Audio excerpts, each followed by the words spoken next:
All right, everybody. Good evening. Hope you guys are doing well tonight.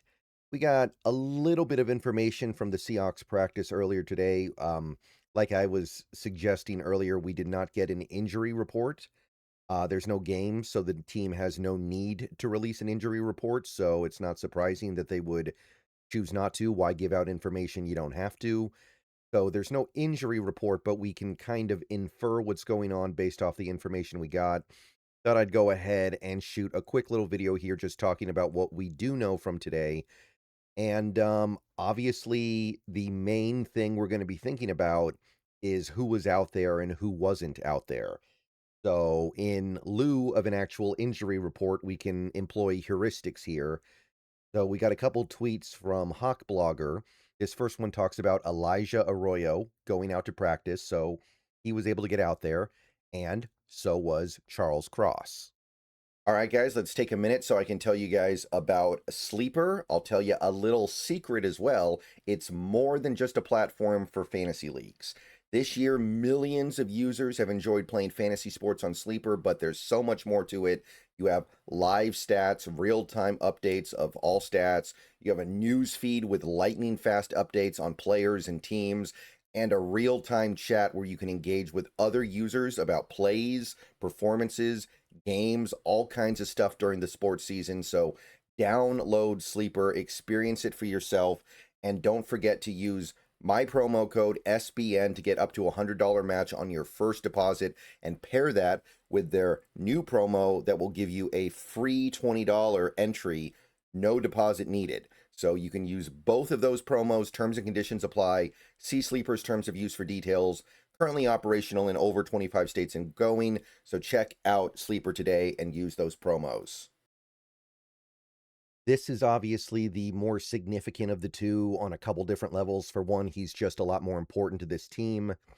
But also beyond that, you didn't know if Cross was going to practice today. When we were told earlier that Arroyo had been activated off the IR, that was a pretty good indicator that he would at least be able to do something in practice.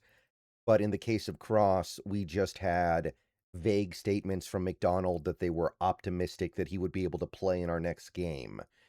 So to see Charles Cross hit the practice field was really encouraging. Now, implied in these statements, because I did look around a little bit, I didn't see anything about Kobe Bryant, and I didn't see anything about George Halani. So it looks like those two guys are not yet practicing, and we still have plenty of time, but they seem like they're a little bit behind these two guys getting back on the field. Again, we were told a couple of days ago by McDonald that they were optimistic that Kobe and Cross would be back for the next game, and there is still ample opportunity. Remember, Kobe did practice some last week. He just wasn't quite able to make his way back. So I wouldn't worry about it, of course. We don't play this week. We play like a week and a half from now, but no Kobe, it looks like. And other than that, though, it's clean. Like, this team could not be much more healthy than they are. So we got a lot to be grateful for. Beyond that, though, the practice that we had today was quite windy and rainy. There were some inclement conditions. And that is a pretty notable thing because there's a very good chance that when we play our first playoff game, whenever it happens, that there is going to be some inclement weather, and that looms large. If we play the 49ers, let's say we play the 49ers in a playoff game. If the weather's bad, that's a big deal. The 49ers are, well, Brock Purdy specifically is known to struggle in the rain. So if we're able to play effectively in the rain and Brock Purdy isn't, that makes a big difference. If you play a team that is used to playing in a dome, like the Rams, Stafford spent his whole career playing on teams that play their home games in a dome, I believe, right? Because you have the SoFi, and then you have the Ford Field in Detroit. A bad weather game could negatively impact him.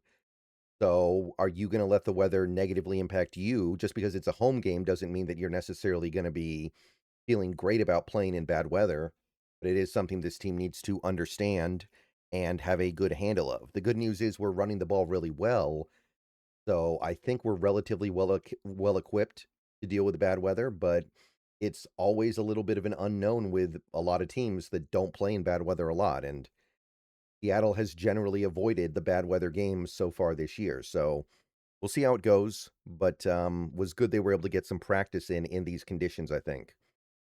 And that's really about it. I don't really have anything else to get into here. It was kind of a slower day. Just the Arroyo and Cross news, seeing them back out on the field was great. And they seem very, very much on track to be able to play in the divisional round. Okay, see you guys later. Go Hawks. That'll do it. Just a short little video. And see you guys tomorrow.